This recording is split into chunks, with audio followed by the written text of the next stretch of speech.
So welcome to our event about European AI strategies. We're going to take a look, a more precise look at where do member states stand, where do some member states stand, and where they're headed. The number of people in this room is proof, or at least a confirmation to me, that this topic is very timely and that there needs to be many more conversations on the topic in Brussels, but also across the European Union. My name is Eline Chivo and I represent the Center for Data Innovation here in Brussels. We're an independent, not-for-profit, non-partisan think tank based in DC and in Brussels. And we work at the intersection of data, technology, and policy, and we basically look at how different types of public policies affect the digital economy. I encourage you to join our conversation on Twitter using our handle and hashtag data innovation. Thank you very much to you all for coming. As I said, the topic is timely. Why are we here? Well, the Commission asked last year the member states to come up with their own national AI strategies for those who had not published their own official AI strategies. AI has become one of the biggest drivers of global competitiveness, and we can all agree that for it to be a success, we need an infrastructure, we need data, we need skills, and we need strong research. Now, how are different member states addressing this?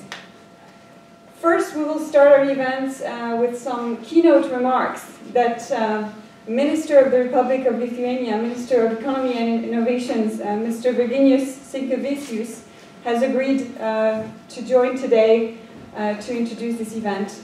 I actually went through the Lithuanian AI strategy, and I've noticed how it insists on the importance of the benefits of insisting on the benefits of AI and positive communication, and it really looks in a pragmatic manner at its assets, such as its diaspora, its community abroad, and how to make the best of it. And I very much enjoyed reading it. So today, the Minister is going to introduce his vision of AI for Lithuania and the EU. Please welcome Mr. Virginijus Sinkevičius. Thank you so much.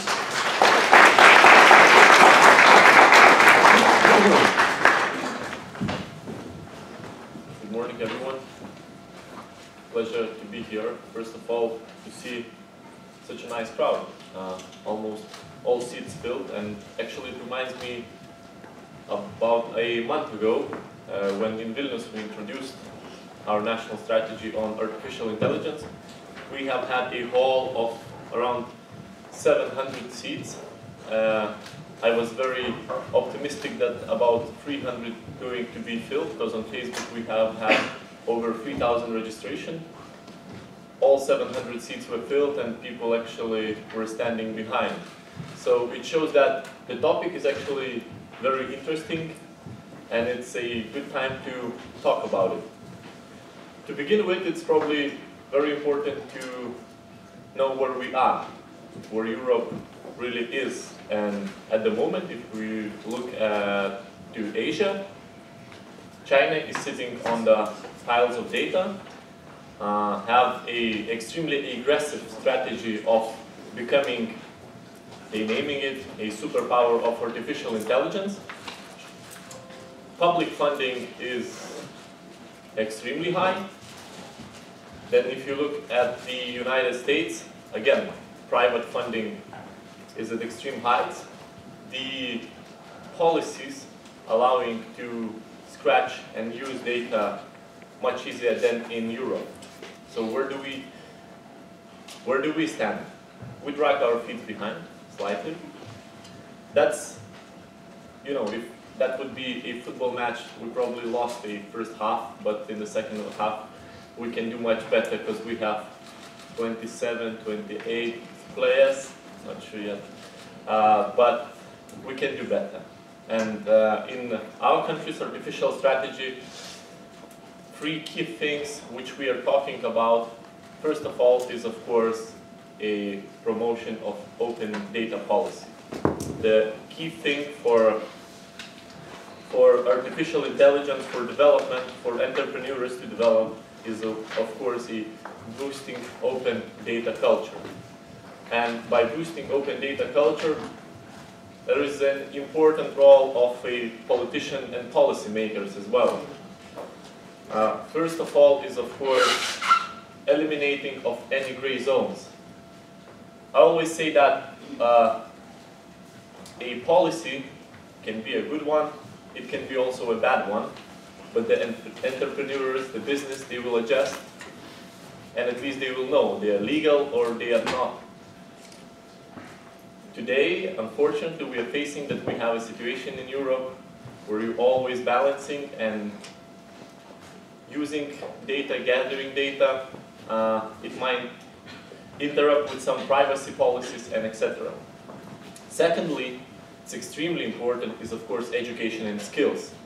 For Lithuania, the artificial intelligence, of course, is an opportunity window. But for society, they know very little about it. They raise questions which are, of course, reasonable questions, like what's going to happen with our jobs? Is artificial intelligence, robotics overtake our jobs? And etc. It's very important to educate people, to have programs, first of all, starting from the university level, integrated separate programs in artificial intelligence, and of course then getting them down to a school level. In China, they already teach artificial intelligence and what it is. I'm not talking about advanced artificial intelligence, mathematics, algorithms that we all have in our countries in the curriculum, but I'm talking about the basics. What is artificial intelligence? And of course, last but not least, legal and ethical approach. I started my speech about where do we stand in Europe, and I think regarding human-centric approach, Europe is absolute leader. And there is nothing bad with that. I'm proud that in Europe, first of all, we're protecting our people, protecting their human rights. And of course, it's very important to be realistic about the legal and ethical approach. That legal and ethical approach cannot stop the progress. Artificial intelligence touches upon different fields, healthcare and logistics, so legal and ethical approach must be shaped towards those different fields. We can't have a rule which applies to all.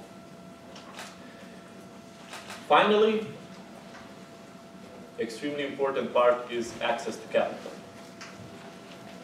Europe is debating different topics, but one of them is 2021-2027 budgeting of EU, and I think the artificial intelligence must have a separate line there with a budget which is not going to be lower than in Asia or in Silicon Valley. This is the only way our entrepreneurs, our most talented people, going to stay here in Europe, going to work, create the products which are going to change the world. I'm very excited to be here with you because I think we're discussing something which is going to change the world much faster, but most importantly, is going to change the world into a positive side.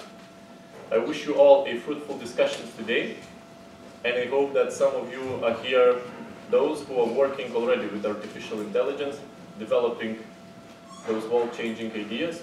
I wish you all good luck. Thank you.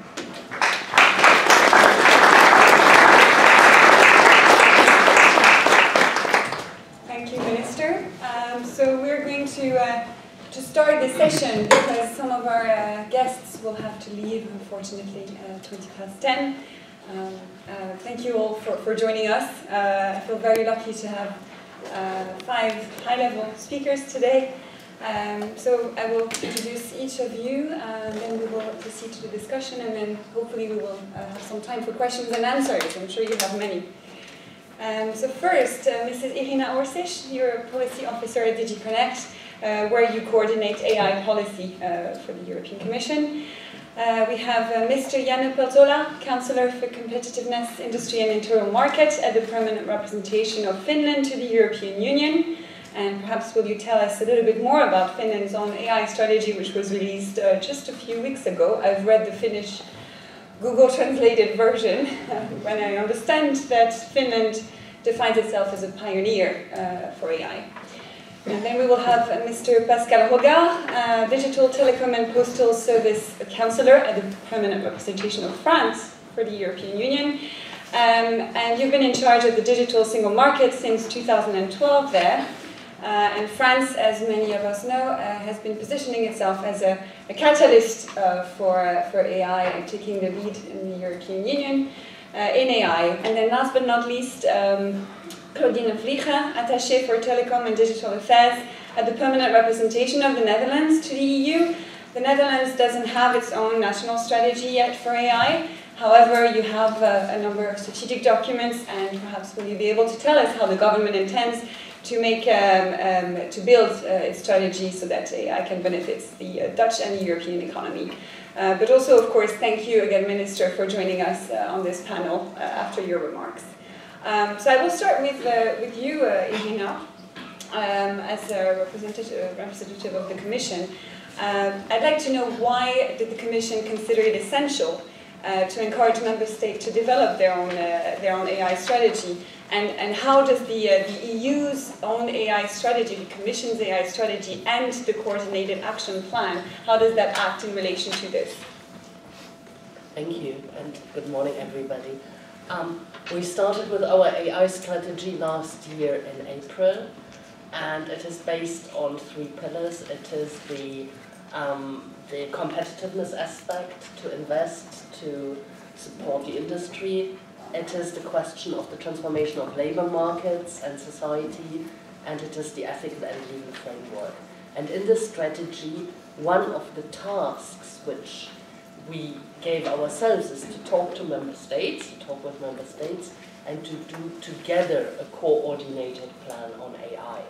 So after that strategy in April, in June, we started very intensive discussions with the member states to get, at the end of the day, that was in December, the coordinated plan. And this coordinated plan is really something which has been agreed with us, which means that also the fact that every member state is doing a strategy was discussed in this group and was agreed with the group.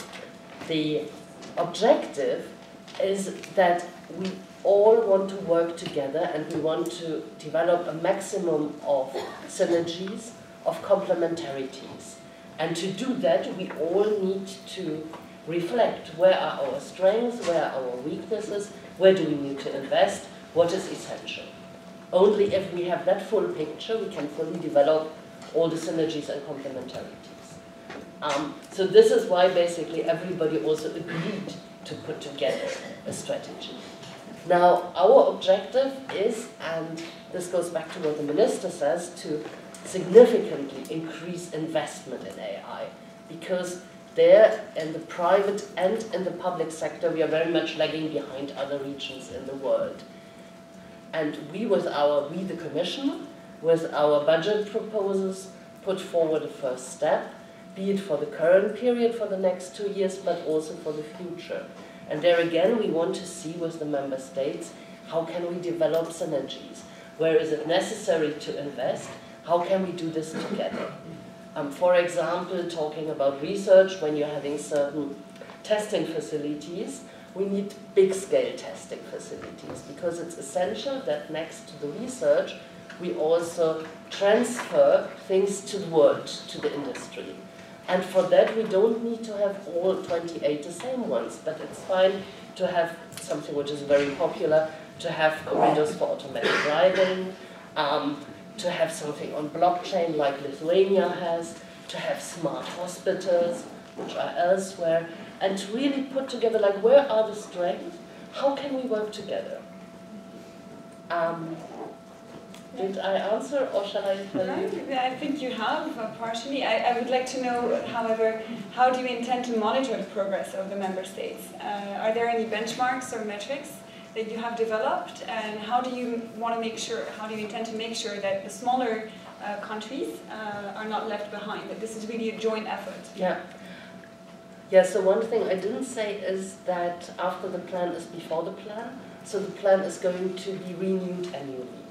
And we already started now the process for next year, which means that we have continuous meetings where we look, okay, what has happened, what is going to happen, and this is the joint monitoring, but also in order to design next year's plan, to see what else do we need, what do we have already accomplished, what kind of action do we need to change. And yes, there will be indicators.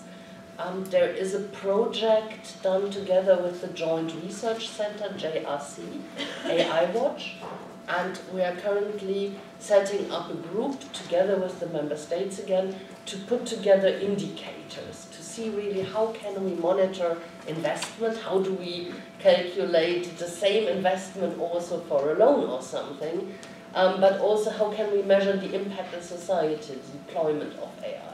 And this group, where there will be people who know about statistics, who know about financing, will put together the indicators for monitoring.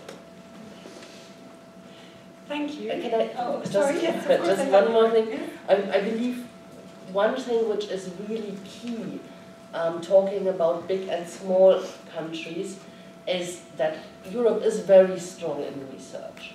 We have very good research facilities here. So there are two things we need to be aware of. A, there is a brain drain, so we really need to see how can we keep our people in Europe, how can we perhaps attract people to Europe, but also once we have developed something, how can we keep these startups in Europe? And for that we need to develop an ecosystem which ensures us the transfer from the research into the economy. And we need to create a system where entrepreneurs, where companies feel like staying and developing it further. And for that, again, we will need a lot of money. Thank you so much. Minister, I'd like to ask you, how do you see the position of your own country when developing this AI strategy? You spearheaded it. What impact do you want AI to have on your country, and what is the position that you're seeking in this new digital economy? Okay. Thank you very much. First of all, so for us it's extremely important that in general that digitalization, which is going on, would significantly contribute to our country's GDP. And we are counting that at the moment it creates only around 4% of country's GDP. It can create over 33% of country's GDP, so there is a potential which is not used. Artificial intelligence is one of that. Data, of course, scientists, mathematicians, and etc., all working in the countries, research facilities, they can be used exactly for that digital revolution. For us, government's role here is, of course, to facilitate all that, to facilitate that entrepreneurs, scientists could freely work, could develop their products, and of course ensure them access to capital. That's probably all we can do, and then the rest depends on the talent pool we have in the country. We always welcome and try to fight for a foreign talent, to bring people in. We have a startup visa, which allows you to actually bring your startup, the whole team, to Lithuania and work. Secondly, we have a startup employee visa. It's again for a working visa for your startup employee member, for a niche member which you might need and you find either in India or China or Ukraine to bring to Lithuania. And the third, what's most important is, of course, the sandbox principle. We have developed a very successful sandbox principle for the fintech, where we, first of all, we give the fastest in time banking license. Secondly, for a half a year, our central bank works with the startup, advises them, etc., not to make mistakes, because we know that in finances mistakes can be very crucial. So we're developing the same for that test bed sandbox principle for the artificial intelligence. As a government, this is what we can do, this is what we provide, and then rest depends on the entrepreneurs, and their part is extremely important. And I understand that you are delivering quality labels to some of the best performing AI businesses. That's part of the strategy, if I'm right. Yes, we try and involve them also into a public sector, because very important is not only the decisions for a private sector. We're also seeking to transform the public sector in the country. So the GovTech Lab, one of the initiatives where we give the quality labels, is actually where the startups get a chance, a funding to create a solution for a government, and if it's successfully implemented in Lithuania, it might be, of course, exported elsewhere. Yeah. Thank you very much. I think it shows how you can make the best of some assets, fintechs, startup visas, sandbox principles, so lots of things going on for Lithuania. I'd like to ask you, Janne, for Finland. I know that you are in your strategy framing AI as a civic competence that you see your population should have. Can you tell us as well, that's probably one of the priorities in developing digital skills, can you tell us a little bit more about that and about the other priorities that you intend to build on for AI? Yeah, thank you, and good morning everyone, and thanks for having me here. Yeah, about the education, I mean, for first, we had the target to train 1% of our population with the basic knowledge of AI. And this happened actually through public-private partnership, which was started by University of Helsinki and Reactor, an ICT expert consultancy company. They initiated this massive open online course, which is in Finnish, English, and in Swedish at the moment, and I guess there are more languages coming here as well. But so it's approximately 10-hour course, and so far something like 100,000 people have been participating into it. So we have already almost achieved 2% so far population. So at least I'm quite happy with that one. But as Minister Sinkevicius said, I mean, we have to take the education of AI from the university level to high schools and elementary level as well.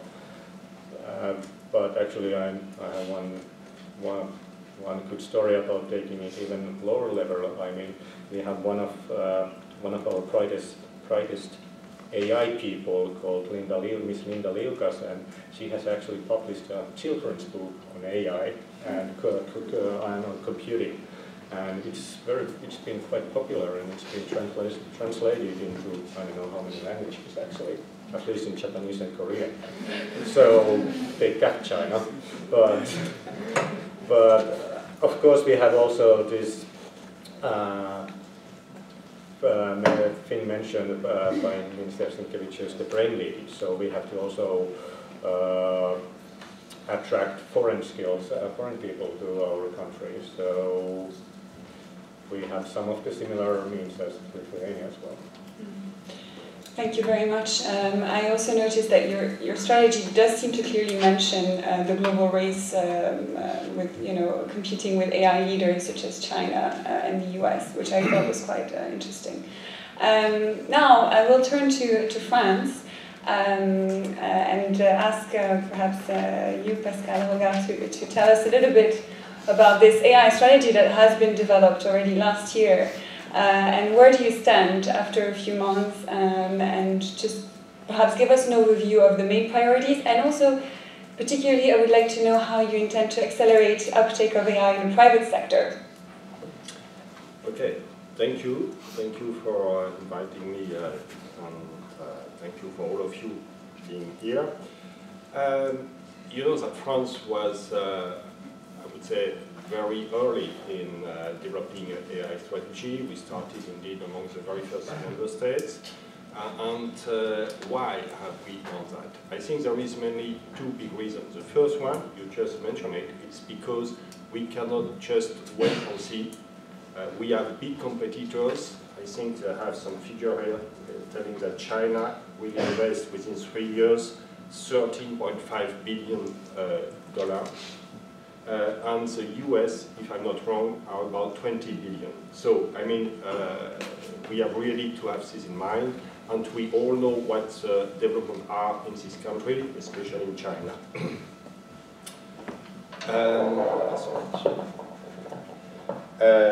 The second reason is that, as it was also mentioned by previous speakers, we have in Europe, and in France in particular, a network of research institutes. We have, as all member states with digitalization, a lot of data, many data. And the idea was we had to decide if we wanted to have our own artificial intelligence services, or if we wanted to use the one of other parts of the world. And the decision was very clear. We needed to have our own instrument, our own tools. So what have we done? So we have developed two main tools. The first one was indeed to develop a project in order to make sure that we have platform to use the data which are available. We have built, for instance, a hub for health. We have built also a hub for connected car, and we are about to build a hub for robotics. So it's the three main sectors where we have decided to develop, firstly, our strategy. The second thing, it was also mentioned before, is financing. And this as well, we have decided to dedicate 1.5 billion euro. Of course, it's not as much as the US or as China, but in the meantime, our strategy is part of the European strategy. We have also cooperation with several member states, especially with the Netherlands, with Finland, and some others. And we are part of this coordinated plan. So these 1.5 billion euro are just a part of what Europe will do. We have 2.5 in the AI strategy, at European level. We have also the Horizon 2020, and then we will have Horizon Europe. So I think at the end we will have a lot of money which will flow in AI. Very important as well for us is ethics. And I was mentioning two big events before, the HEF and the Peace Forum, where we had in-depth discussion on the role of ethics. We will have very soon, in 5 days, the report of the expert group, the final version of the report of the expert group, which will be presented during the Digital Day. And this is very, very important for us. Ethics should, for France, the human should be in the core, in the center of ethics. So we have a human-centric approach. And we will also push to have what we call a check of AI, so a kind of expert group at international level, like we have the one for climate, in order to give some guidance and to avoid that misuse of AI can happen. We hope we will be successful, and we are working on that with the Commission, with other member states, but also with third countries. And this is something that we will present during the G7, the digital G7 in Paris in May. So I will stop here because I could say many more things, but for the moment it's the main ideas. I'm sure we'll have a chance to come back to that, as well as hope we can also talk about how you intend to develop this competitive data policy by making the case for state mandating repurposing of data for some sectors. That's very interesting. Now turning to the Netherlands, you are working on your AI strategy. I'd like to know perhaps if we could get a sneak peek into the work that you're doing on that. What will be your priorities? I understand that there's been this public-private partnership that has been developing some guidelines or recommendations, and that Dutch companies are worried about the lack of talent, lack of suitable data, and regulation uncertainties. Maybe you will have some things to explain here as well. Yes, thank you. Thank you all for coming. It's delighted to see so much interest. Yes, we are working very, very hard on our national AI strategy, and I have to say, some other countries beat us, so we have to do a little bit more of our best effort. We found, first of all, this national strategy, it really helped us, Netherlands, to dive into this market and to get to know everybody who's active and doing something with AI. We made an overview of who in the Netherlands has some project on AI, and we came up with 3 pages. So this was quite promising. You see, there's a lot of energy between businesses. We see a lot of energy in universities. We see already universities and businesses cooperating with each other, so we didn't push them to do this, so this is really promising. Still, we are now at a moment from having these initiatives to going to a more coherent approach, and therefore this national strategy is also for us, Netherlands, important to find also on a national level the synergies to push everybody a little bit more to cooperate to each other, to connect people, and for example, we are now pushing quite a lot of universities to work together and to how do they want to develop their AI programs, and how do they want to go further with their already cooperation with businesses. We will deliver the national strategy in summer. There will also be, this is quite interesting, an amount of investment from the Dutch side we can make into AI. Currently we are revising really from tax authorities until defense. Okay, what are you doing on AI? What are your funds for AI? And bring that together. What we already did is to publish a data sharing vision for businesses to businesses. We did that because data is a very important part of AI. Without data there's no AI, but it's also important for other technologies. So we published this vision. We had a lot of questions from businesses, where's the Netherlands heading with data, and there we stated 3 principles. First of all, that we see a big opportunity for voluntary data sharing between businesses. And we see the government, the Dutch government, as a facilitator of this data sharing. We are trying to encourage businesses to go over sectors, to have cross-sectoral data sharing. We think there's a lot of opportunity there, and also to share data cross-border. So maybe there's some companies in the room who are interested in data sharing with the Netherlands. Well, you can approach me, no problem.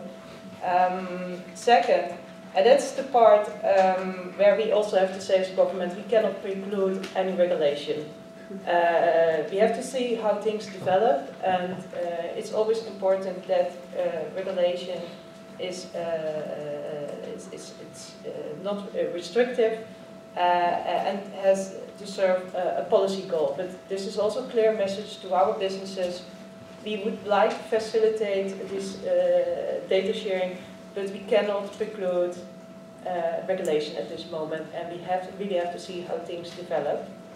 And of course, I say of course, but we want to have high standards of security and privacy when businesses engage in data sharing, so we also try to help them with that. Yes, for the Netherlands we are now mainly focusing on encouraging strong cooperation. We have some sectors where we focus on. This is health, agriculture, mobility and decarbonization. So these are already quite a lot of sectors. And we are busy, there's a lot of energy in the Netherlands, and so we are quite, we have a, well, we think we have a good potential to develop it further in the Netherlands. Can I ask you a follow-up question? Did you look at any country in the European Union for inspiration or perhaps lessons learned? We looked for all the countries who publish a national strategy. Yes, we looked to all the countries in the European Union, but we also have a strong international outlook, also to countries like Japan, but also US, also China. We are not selecting whether it's a EU country or not a non-EU country, so we're looking to everybody who has some experience with AI. Yeah. Thank you. I think we can perhaps spend some time addressing the elephant in the room here, because I'd like to find out a little bit more your views on how this work of the high-level expert group on ethics for AI, how does that fit with the AI strategies? What are the connections with it, and how truly an ethical approach, a human-centric approach, can really help us have strong AI in Europe? How does that impact or facilitate access to data, for instance, which is really crucial to develop and use AI in the future? So perhaps I can start with you from the Commission's views. Thank you. Well, we believe that AI will only be successful in Europe if people want to use it, if people want to use products with AI, if companies want to deploy it. And in Europe, for that, trust in AI is indispensable. So people will not use a technology where they don't trust in the security, in the liability, in the fact that their data is handled in a safe, trustworthy way. All this context, that there is no bias, that there will not be discriminated. So for all this, for people really to happily trust AI and to use it, we need to have an ethical standard, codex. And this is where the ethical guidelines come in. So we entrusted, and it was, as I said before, the strategy had 3 pillars, and one of it was the ethics and legal framework. So there was there still is an independent expert group, and let me emphasize the independent, they're very independent.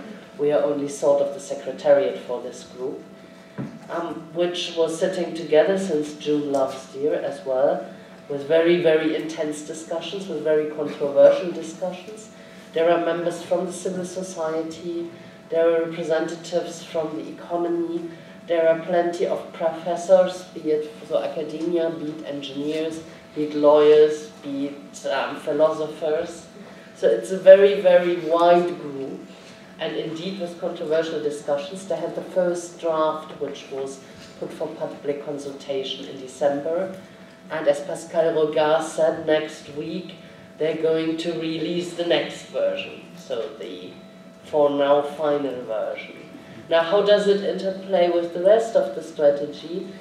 This document is going to have 3 parts. The first one is the values, fundamental rights we all know. From there it gets to the question, how can we realize these values? So what does this mean in terms of principles? And then the third part, and this is also what is different to many of the ethic guidelines, which are currently drafted or by countries or by international organizations or very frequently by companies themselves, is a very concrete assessment list. So these guidelines try to translate the principles into questions companies or also the public sector will have to ask themselves when developing, when deploying an AI. And what we believe is that this can also be some brand for Europe, trustworthy AI. Well, thank you very much. We really look forward to next week's publication and also the next in June, which will be addressing EU's competitiveness in particular. Minister, do you have anything to say in this respect? The ethical, human-centric approach for AI in the EU, how does that work and play out with competitiveness? So, in general, speaking of the EU, I think talking about respecting the human rights, respecting the security, EU was always a champion, and I think we shouldn't, do anything to worsen it. The approach is right. If we speak about the Lithuanians example, what we have done under the Ministry of Economy, we have actually created a group of specialists, of legal lawyers who are going to glean through the fields, through the sectors, because, for example, for us, a very important sector is logistics, which creates 11% of country's GDP. So this is one field which we're tackling, and it has a completely different approach than the other field, which is also very important for us. It's the life sciences, where we create 1.5% of our GDP, but by 2030 we want to do it 5%. And genomics is one of the opportunities for small countries like Lithuania. So this is two completely different fields, but also both needs to be tackled in ethical and legal approach. And for that we have a special group of course, lawyers, specialists who are going to glean and work with it. So I can say that with the logistics we're moving quite fast forward, because the aim is, of course, gains for business, and there is not so much data which can be anonymized and etc. While in life sciences we have a completely different story, which is very complicated. Speaking of anonymizing all the data of patients in Lithuania and making it open and etc. It can of course create an anxiety in society. So you have to move extremely carefully. Thank you very much for these very concrete examples, Minister. Finland has views on ethics. You do. Yes, we do. First of all, what we are saying that the AI is the new electricity, so it will be mainstream in the whole society. And as for any new technology, trust of the citizens is the basis for a widespreading of any new technology such as AI. So we of course see that ethical questions are very important and also the democracy in the AI. So, but let's start with the self-regulation. It's also needed. As it's the first step that we can have at the firm level, and it's as legislation takes time. Actually, in Finland, we had the challenge for the companies to create their own ethical guidelines, and they did some work, and I think our steering group who was actually judging it was very happy with it. The steering group of our AI strategy, they were happy with it. And one of the key recommendations from our AI strategy is that we have to ensure human-centered introduction of AI and the deployment of the ethical guidelines. So we do see there is a need for the ethical guidelines, but then it's also that in in democracy-wise, it's important that, which was actually mentioned by the minister as well, that it's important that decision makers and politicians are on board with the AI questions, and they are not in asymmetry between the private sector or the real experts of the AI. And actually, in that sense, when we started the AI strategy work, our former government, which has now resigned, they had 2 days of training in AI with all kind of AI experts. But again, I mean, what I have to emphasize on ethical questions is the question of trust, and how to create trust is the education. That's how we see it. And what else we should see in the ethics is that the discussions shouldn't take place in isolation. I mean, not just between academia or policy makers, but also the companies' practitioners should be there, as Irina from the Commission mentioned. But I would say, but about legislative framework, like Claudine said, about their key messages or in AI, that the legislative framework should of course ensure high level of protection and safety and liability, but it should be at the same time flexible to allow innovation. Mm-hmm. That's a very good transition, because I have been meaning to ask more about these ways in which AI strategies talk about regulation for AI. So perhaps, Claudine Vire, could you perhaps tell us how does your strategy, how will it intend to create a favorable regulatory environment for AI? That's probably something you're discussing. Well, yes or no.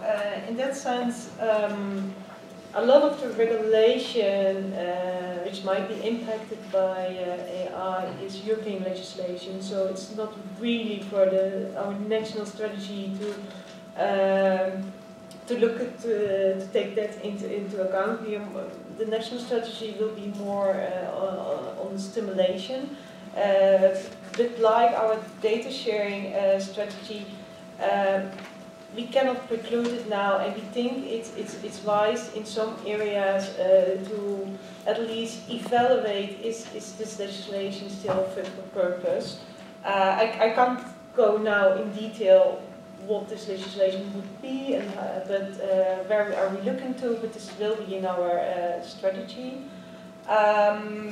First, the ethical guidelines, which will be presented on Tuesday, we will encourage companies to use these guidelines. We had a very interesting speaker on our National Digital Summit, which was about 2 things, AI and trust. He said ethics goes further than legislation, and I think that is quite key in understanding why we have these ethical guidelines. It's not just legislation with which you have to comply, but it's also how are your internal processes designed and fit that you prevent any negative outcome. And then I have to agree with the other speakers, trust in AI is essential for Europe to be at the front of AI development. If people get reluctant to use AI, we have a big risk in our economies. Thank you very much. Pascal Rogat, you did mention the ethical approach that France has set up in the strategy. But something Janne Peltola mentioned as well, I'd like for you to react on. Of course, feel free to react about AI and ethics, but I'd like to know this competitive data policy that you've created, that you decided to go for. Could you tell us a little bit more about that, and what is the role of regulatory sandboxes in your strategy? Okay, maybe 1 or 2 words on ethics, because it's very important for us. What does it mean, human-centric? That means at the end, it should be the human who should decide. So AI is a tool, and should remain a tool, and should never substitute to the ability of human to decide. That for us is very important. Another thing which was mentioned is trust. And indeed, I'm not sure that people trust AI for the moment. They are a little bit scared, and we have to create this trust. It's not given. And for that, we believe that we need transparency. What does it mean? That means that people should be able to understand how the algorithms are functioning. And for instance, in France, what we have done, we have an algorithm for the selection of students at the university, and we publish the algorithm in order to make sure that people know how it functions, that there is no discrimination, that there is an equal treatment. And for us, it should also be taken into consideration when we are talking about maybe regulation. It's some basic point which should be there on this. I think it's not only at France level, even not at EU level, but worldwide. Your question on what we have done or what we expect to do on a regulatory point of view, so there is an ethic part, but regarding the big set of data, I mean, what we believe is that companies, for the moment, are a little bit afraid to share their data. So we should create we should incentivize them to do it. And for that, we certainly need to have a framework with some rules which brings us some guarantee on the way this data will be used, with whom they will be shared, under which condition, and what are at the end their benefits to do it. Because if there is no benefits, we have a small experience with PSI, for instance, the directive on open data in the public sector, and we have seen that even the public sector bodies or the public companies which are covered by this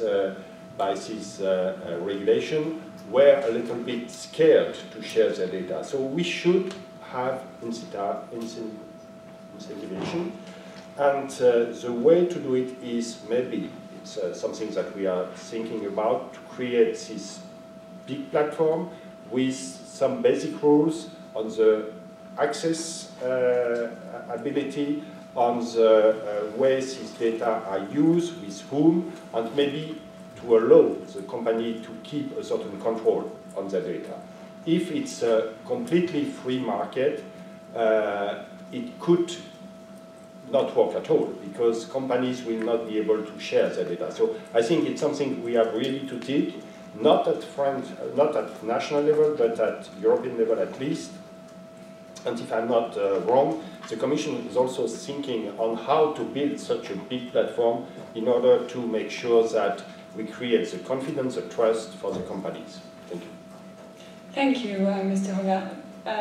Ms. Orsich, perhaps you'd like to react on how far are you with this sharing of public data at EU level? What are the initiatives? How big is the effort? The effort needs to be very, very big, because data is one of the basic infrastructures for AI. So what we want to create is something we call a common European data space. And there are two main axes. There is public data and there is private data. So the first question is indeed which public data we can make available. Also the Commission has very interesting public data. But then indeed there is also a question of format, of interoperability. How do you prepare that data really to be usable? And for the private data, so also go into the space, and there we need to find tools to encourage the companies to share data. One needs to develop business models also that one can buy data. There are again questions of interoperability. There are many questions of quality of data. So all this is currently being built up.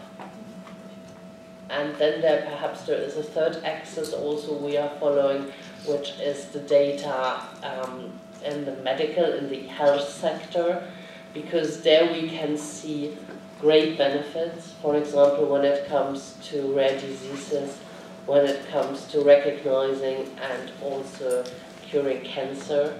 But at the same time, this is indeed the field where people are most afraid of their data getting into the more public sphere, not being anonymous.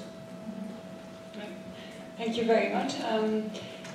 Anyone would like to react to what Ms. Orser said? I have another question. No worries. Oh, all right. I have a question about funding. Could you perhaps, each of you, tell us a little bit more how much money is on the table and where does it come from? Is it privately funded, publicly funded, and how will it be allocated depending on your priorities? Perhaps, Minister, you could... Okay, so regarding funding, we have, of course, a few sources, and it's very important to blend the funding. It's very hard to say exact sums how much money is on the table, but of course, governments from the national budgets, I am very skeptical that they're going to have, extremely large sums, especially speaking about Europe, because usually the first priority is the social problems and etc. And it will always win against the artificial intelligence or innovation. But then, of course, the public spending is very important, but here we have smaller EU member states which, let's say, their businesses are not that strong yet to invest into R&D in general, not only artificial intelligence. And of course, the second part is extremely important, is EU funding. And here I'm very happy to hear that for the rest of 2 years perspective of this budget, we're going to have an additional allocations. And of course, in 2021, 2027, EU budgeting is extremely important to have a sufficient amount of capital accessible. Another thing in Lithuania, I think, where we putting an effort where the government can do some shiftings in the national budget is, of course, education. Through the education, because every country spends quite a sufficient amount on education, we definitely can find the niches where we could fund artificial intelligence. And of course, we have allocated some small amounts of sums for the startup communities to develop their products, but that's definitely not enough. It's only for the beginning of for the first steps, and very important to attract the private capital. And of course, the key for success is blending the funding. Yeah, thank you. What's going on in Finland with funding? Well, of course, we have to start from the fact that we are a small country, so we recognize that we never can achieve the investment volumes of the certain other countries. So what we need to do is we need to build on the strengths of a small country. So we need to work better, more seamlessly together than ever and than anyone else. But again, the investments which we have, they may be also globally noteworthy when they are strategically aligned. But I mean, of course, private and public sector investments are both important, and also they can be leveraged to each other. But we haven't actually published a calculation of total investments on AI, but I do have some examples. So we have from Business Finland. We have this. Business Finland is the innovation and business development center of Finland, a national government owned, and it has an AI development program of 160 million euros. And then we have a new state business development company which is ready to invest 100 million euros to AI funding schemes and projects. And in last year, the government invested 4 million euros to acquisition of AI research equipment for the Finnish researchers, and 6 million euros to simplify and automate government agency processes through AI or automation. And then we have some examples of investments to building the foundations. So there is 37 million euros for data management and computing infrastructures and related services. That's from 2017-2021. And then we have had 10 million euro for short-term education and training aimed at completing a part of a qualification or a smaller skills entity. So altogether, 317 million euros. Thank you. That's excellent. And of course, there's a lot of investment that goes into education that will bear fruit in the future. So, Claudine Vliegler, for the Netherlands, perhaps do you already have some ideas of the ways in which you would like to gather that those investments for AI? Yeah, it's the same strategy as Finland and Lithuania to have a combination of public and private funding. As I said, we are now looking into the government who is busy with AI and what are the funds available, where can we maybe shift some funds to AI. So we're pretty into this process at the moment. And yes, we will probably not be able to match the funding schemes of US and China, or maybe also not as Europe together. So we have to do it a little bit smarter. We have a strong history in working together between research, businesses and government, where government plays a stimulating role. So we really now, what I said is, try to get a coherent funding in the Netherlands of all the initiatives which are now rising. And also part of this is for us, where we're now pushing on the universities to work together and look, okay, where can we have, if you're doing this and you're doing that, so we can combine this, so we can create synergy. So it's not only the combination of public and private funding, but also looking into detail. Okay, where can we bring people together and make more efficient use of the money spent? And we have to do that, because we try our best to have as much as possible money available, but there will be limits, and it will always be too little probably. So we also look into the private, the businesses and the companies, and there we see also some opportunities for larger businesses who try to develop AI applications together with our universities, but they also, in these development, take also smaller companies in their supply chain. They let them take part in these experiments. So we use some public money, but we can spread, and private money, but we can spread the knowledge and experience among more participants. So that's how we try to organize AI development in the Netherlands. Thank you. And finally, then, I know that you've mentioned already those 1.5 billion big bucks from France for AI. And there's quite a bit of detail in the strategy as to how exactly you will allocate those funds. So, for instance, creating new labs, also some computing resource. Perhaps you can tell us about that supercomputer. Floor is yours. Okay. Yes, indeed, 1.5 billion, but it's over 4 years. It's so if you compare with the 13 billion of China within 3 years, it's really much more limited amount. But once again, I think we believe that we have to create synergies, not only between SMEs, large company and labs in France, but all over Europe. Indeed, one of the key element of the strategy of EU regarding AI is based on this digital innovation hub, which is exactly the same approach that we have at national level. So this cluster policy to a certain extent. And we will indeed allocate 700 million euro at national level to research, which will be mainly driven by what we call in France INRIA, which is huge research center with different departments all over the territory. We will also allocate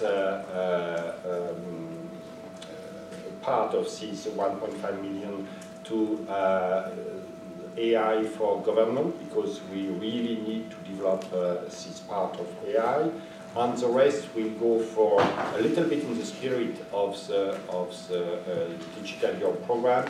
It will be very close to the market. It will be money going directly to the industry, to the companies, in order to help them. For instance, there is a need to develop API in order to make sure that the data are produced in standardized form, which is very usable, user-friendly, but also to make sure that there is a good cooperation between labs, industry, SMEs, as I already mentioned it. And of course, we are also looking at this part of the digital program, to the European, to the Horizon Europe program, which will bring also opportunities to work together with other member states. Thank you. I wanted to be cheeky and ask what happens after 2022. Do you do another 1.5 billion, or do you stop? But that's not a serious question. So many of you came here today. I think I'd like to give the floor to some of you who would like to ask questions and answers. I am not sure we have a microphone. Do we? Okay, excellent, thank you. So please, if you want the floor, raise your hand. Great, we have two hands here at the front, one here. Ladies first. And please perhaps tell us your name and where you're from, your organization. Thank you. Hello, good morning. Works? Yeah, okay. I'm Aristide, I'm from the European Economic and Social Committee, and I heard a lot about citizens' involvement and awareness of citizens about AI. So I wanted to know if there were any involvement of civil society, of citizens, in the national strategies. Yeah. Thank you. Who would like to take this question? Yes, Anna? Well, yeah, thank you for your question. I mean, at least in Finland, we had, when we were compiling our AI strategy, I mean, it was kind of like a network of networks. So we had this main steering group for the strategy, and then we had 5 or 6 different subgroups, where one of the subgroups was thinking and looking into the ethical questions and the democracy, and it was widespread of different experts and from civil society as well. Anyone else like to react? Yes, Jody? Yes, we have a special focus on the inclusion of all citizens in the digital world, and also especially for people with lower levels of literacy who might have even more problems with digitalized systems. And I think twice a year there's a foundation for this with our royal princes working in this, and they're again to their strategy, bringing together businesses and government about how can you, of course you have to digitalize, but also how can you keep access for citizens who cannot deal with this. How do they experience things? So it's really also part of our focus there. Thank you. Yes. Yeah, okay. In France we have one very strong representative on AI, who is Mr. Villani, Cédric Villani, who is a mathematician, and he was indeed in charge of developing the national strategy, and of course preparing his report to Mr. Macron. He held many meetings, he made many consultations, he had many working groups, and of course it's maybe also the reason why the ethics part is so strong in France, because we had the involvement of the public society, of the stakeholders. Thank you. Anyone else? Next question? Next question. Hi, my name is Sveta Dranovska. I work as a consultant at UNON Strategies. And my question is on an aspect you briefly touched upon, and that's blockchain. To what extent within your national strategies and also maybe the EU strategy on AI are you considering linking AI to blockchain and how the two can work together? Thank you. Perhaps Minister, you mentioned. So in Lithuania we have the blockchain center operating, and it operates already for probably around 2 years. Over 40 companies working there. I'm not sure about the number because it's always changing, growing, and etc. So the blockchain is also very important. We look at it as also an opportunity for public sector. It's not included into artificial intelligence strategy. Of course, it's included into digitalization strategy of the country. It's one of the, of course, priorities to develop. However, we see the opportunities and the threats in the blockchain, and must be very careful with it. We are happy with the growing numbers of the entrepreneurs within the country, but again, it's very important to have a separation between the blockchain and the cryptocurrencies and those societies. So I'm very happy with the blockchain center operating in Vilnius. I think it was one of the first in Europe. But speaking of the integration, artificial intelligence and the blockchain center, I mean it's up to entrepreneurs rather than the governments to work. Our work here is to create a legal framework where they both could operate, and of course the legal framework which protects the citizens and society. Thank you. Ms. Olsic, did you want to say something about blockchain for the Commission? Yeah, we do have a blockchain strategy as well, and there are overlaps. I think the most concrete one is that we're planning to set up a fund which goes for blockchain and AI projects. But for the rest, I would say there is a common roof of the digital strategies and the digital activities. Where there are overlaps, we are coordinating, but both these topics deserve their own strategy. Thank you. Yes, very short.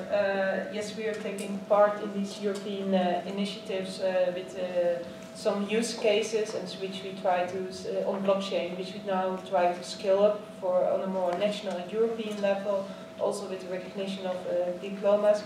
And of course, there's a big opportunity to combine AI and blockchain. So we also think it's first for the academics and businesses to take this up, but if they are not doing that, we might push for it. So, thank you. Next question, please. There was one hand here, and there was one hand here as well. Yes, hi. Katarina Manskamp from the ULB. First, just as a comment, I mean, we talk about ethics. That's also in the Chinese action plan for AI, of course. They talk about ethical norms by 2020. They might be looking different than the European ones. I haven't read it. So.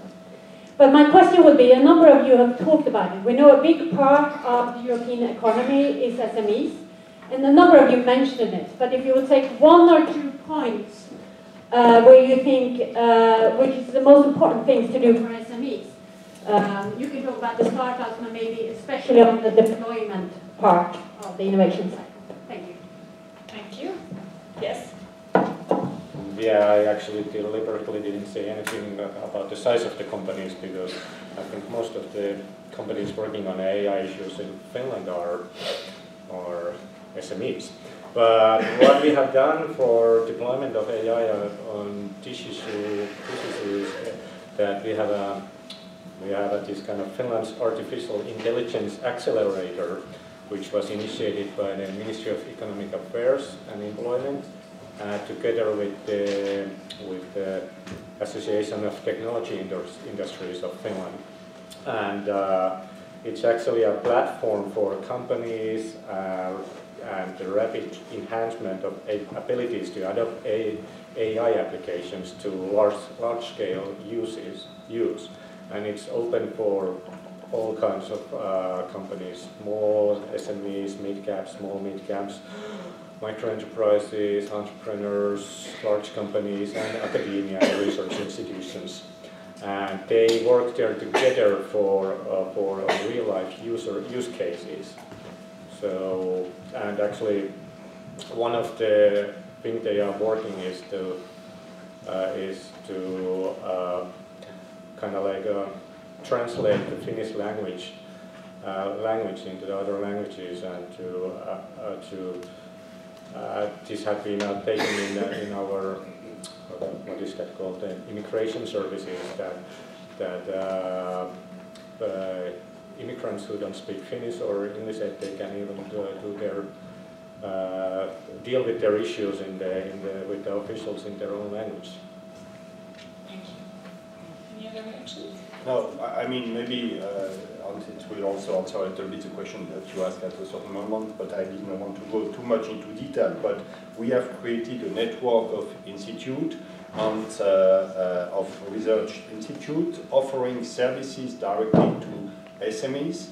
And we have selected, there was a selection process, and we have 3 cities offering these services. One is in Grenoble, the other one is in Nice, and the last one is in Paris, which is called Prairie, for example. Maybe some of you are familiar with Prairie. And they are cross-sectorial, offering services, for instance, for robotics, artificial vision, or also application in the security and defense, transport, and so on. So they are offering services to help SMEs to develop their AI and to take on board AI in their manufacturing process. Thank you. I know some of you have to go in a couple of minutes, but is there another reaction on SMEs? Okay. Oh, sure. Just from the European side, we also have the network of digital innovation hubs Pascal Rogat had mentioned before, and this is exactly to ensure the transfer of the technology to mainly small companies. So they provide testing facilities, they help with advice, and they really try to help with tailor-made solutions for the SMEs. Thank you. I know there was one question here at the start, just to be fair. That was still fair, but there was also maybe already. Oh, I'm sorry. Then, sure. Maybe we can gather them and see if there's. Let's get them together and let's see who has time to do. Thank you. Thank you. I'm John Wubbe, representing the European Digital Peer Patient Citizen Alliance. We are the most vulnerable people that are, because artificial intelligence is used to talk and make decisions about humans mostly. It's not a cyclic decision making, it's a non-cyclic decision making. So artificial intelligence should have quite a lot of, let's say, influence of the Sustainable Development Goals, the GDPR, the CRPD. And I never hear anything about what instruments you're going to use as a measurement for this ethical, quite important thing. What is the impact of the quality of life of the citizen? And I'm an academic, but I became very skeptical about a lot of money, a lot of investment, but we include the patients, yes, like all the patient organizations here in Brussels. But if you ask how many people are represented, it becomes a very small number. So my question, there are quite a lot of instruments by the WHO, for example, the WODAS 2.0, that can be used for GDPR, that is used for SDR, for the Sustainable Development Goals, to measure this quality of life impact. Are we now finally smart enough to put that in the framework for the citizen? Thank you. Just so that.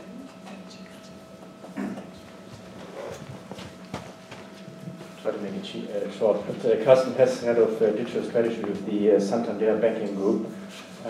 Question for Irina Rossich on the common European data space. Maybe you can elaborate a bit more. Where does it stand? Also, when you look at private data, are we talking about aggregated, non-personal, or if the consumer consents also personal data? Interoperability, APIs, as we're forced by the Payment Service Directive now to exchange data. Would that be a model for the Commission to propose? And third, if we talk about European data, most of this is held by non-European platforms. Some are open and sharing, others are not. So what would be a way to include this data then? Thank you. Thank you. Would you need to go now to the? Normally, yes. Normally, yes. Would you like to address the first question, or just you can go and then we can continue the conversation as you wish.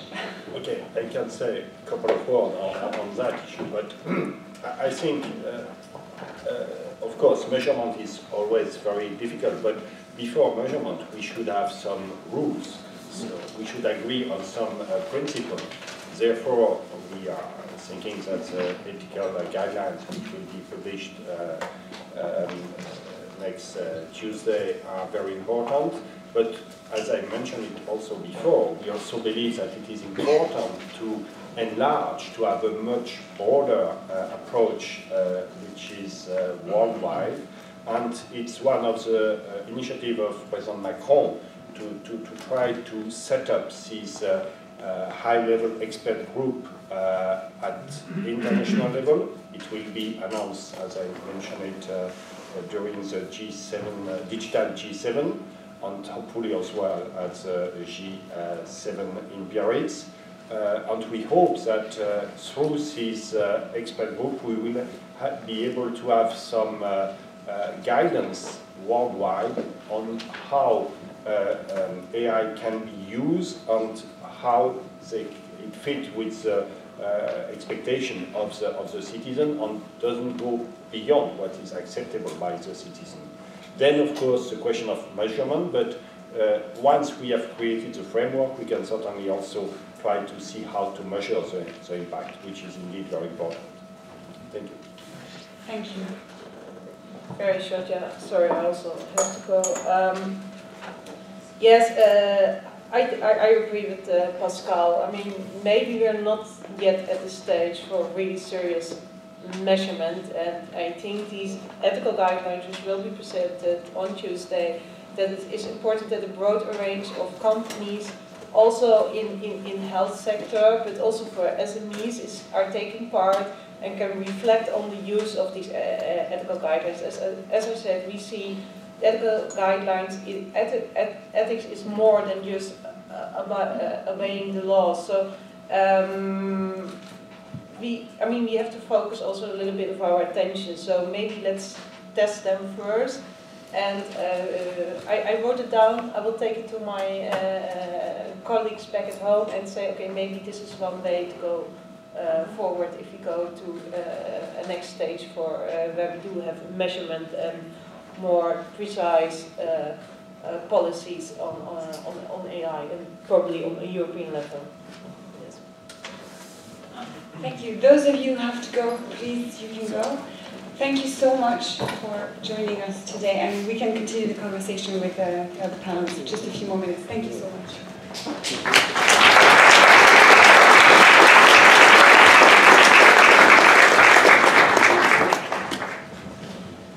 Please, you can perhaps answer.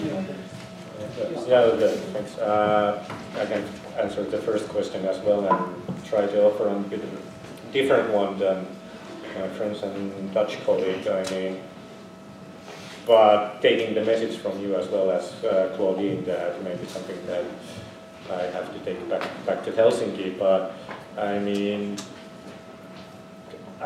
first of all, I mean, one of the objectives of Finnish AI strategy is the well-being for citizens, and then growth and development opportunities for businesses.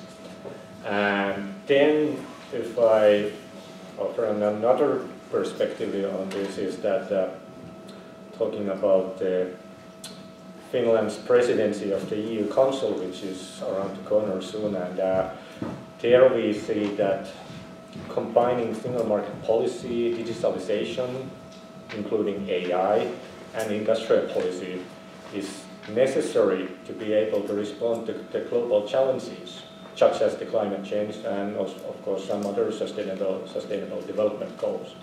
So we are at least looking into these issues. And one of the concrete cases for well-being of citizens is of the education, which I've been mentioning already many times. But we have also had a public-private partnership on educating senior citizens. So there was a company which educated 100 senior citizens who again had a task to educate their peer people, so other senior citizens. But again, I mean, sorry, I don't have also answers to the measuring of this well-being or the impact of AI and ethical timelines, but something to take back home. Thank you. Yes, to the well-being, I will give that question to our group, which is being set up on indicators, and that indeed can be a very important ingredient to measure. And then on the question on the data, I will start from the back. Yes, there is a lot of consumer data going to the big US companies that we all know. But Europe for now is very, very strong on industrial data. There we do have a lot, and this is one of the strengths on which we do want to build.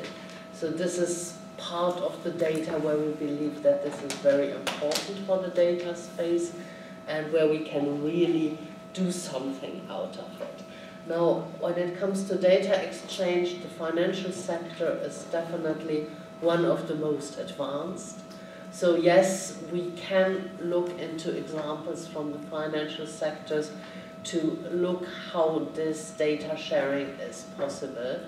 Though probably another aspect will be really the business models for companies to share data, where we will have also to develop the contracts to think about incentives and everything.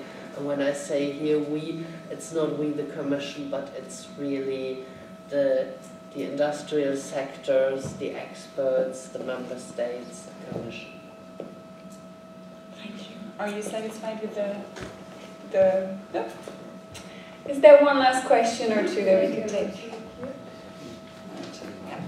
You, Thomas Jones from the European University Association.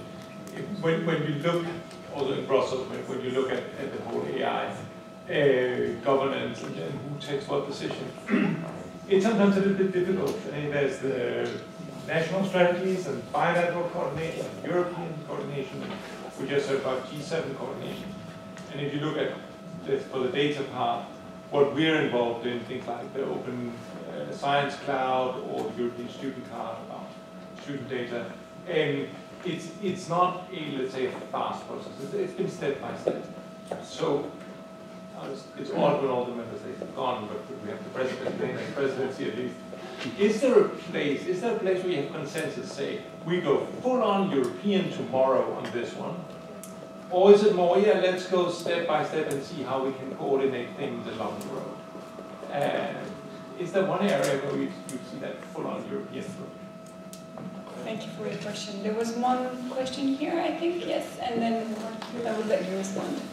Maybe we can get that. Oh, sure, yeah. Hi, Omani, a data scientist. Along the same lines, are there any initiatives from the European Commission or the JRC to have truly European research centers on AI or competence centers? Hi, Daniel Lufer from Access Now.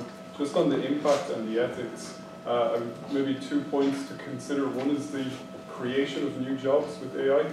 The Finnish prisoners who are doing this new drudgery work of labeling images that's been in the media, I think is something we maybe need to pay attention to. And also through Amazon Mechanical Turk, for example, the outsourcing of absolute drudgery labor to developing countries is something that we might also want to take account of in measuring the impact not just on European citizens who are the beneficiaries of AI, but also where this work goes. There's a book coming out by 2 Microsoft employees called Ghost Work, which basically looks behind the curtain of AI?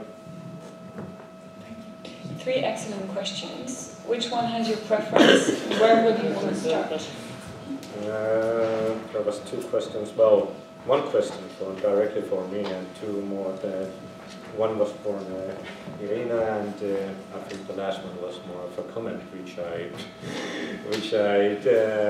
gladly take with me. But I mean, of course, we should not forget that all AI creates also new jobs. I mean, of course, some old jobs will be destroyed, but there will be new jobs, and there has been always, I think, correct me if I'm wrong, but one new job in technology or technology-related field always create 3 or 5 new jobs. So I hope that it's the case with the AI as well.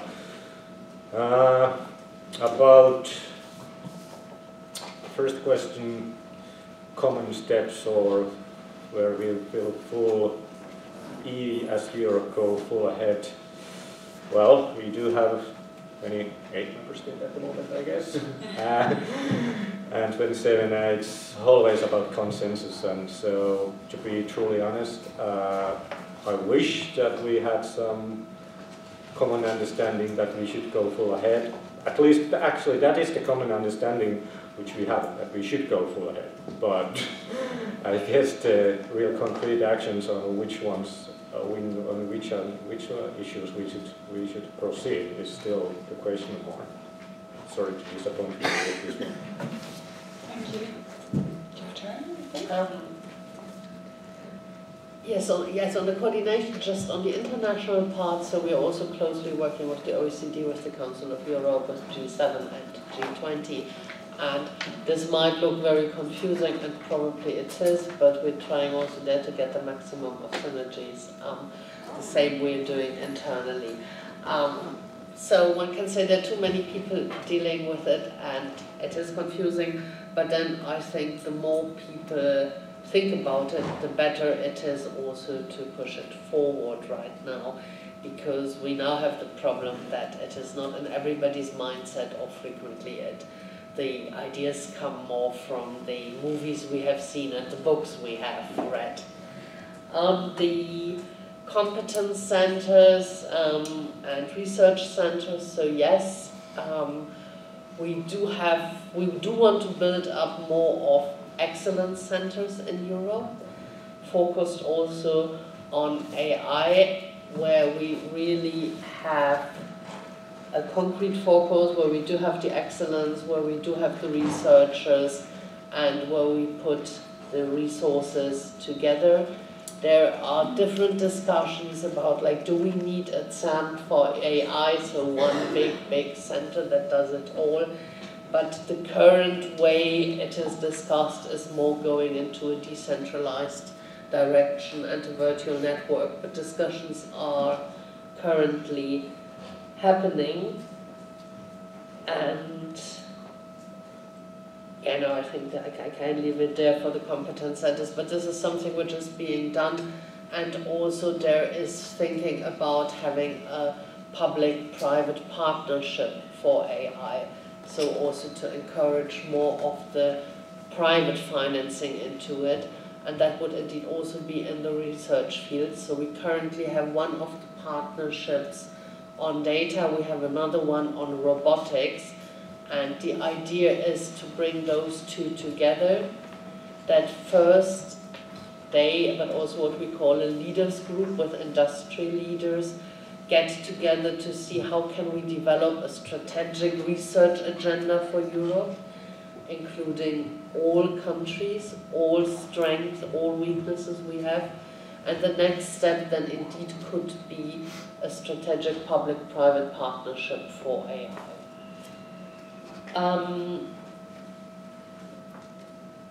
It's always good if you can read your own handwriting. The question of work, yes. So there is a lot. We will be expecting 2 very interesting reports within a very short period of time on the impact of AI on labor markets, on the future of work. one from another expert group which was put up, and then one from Michel Servoz, who was appointed by President Juncker to look deeper into this subject. This will not cover it all, but it will cover a lot. Thank you very much. We all have a busy day ahead, so I have one final question for you all. Isn't it refreshing not to hear the word Brexit for an hour and a half?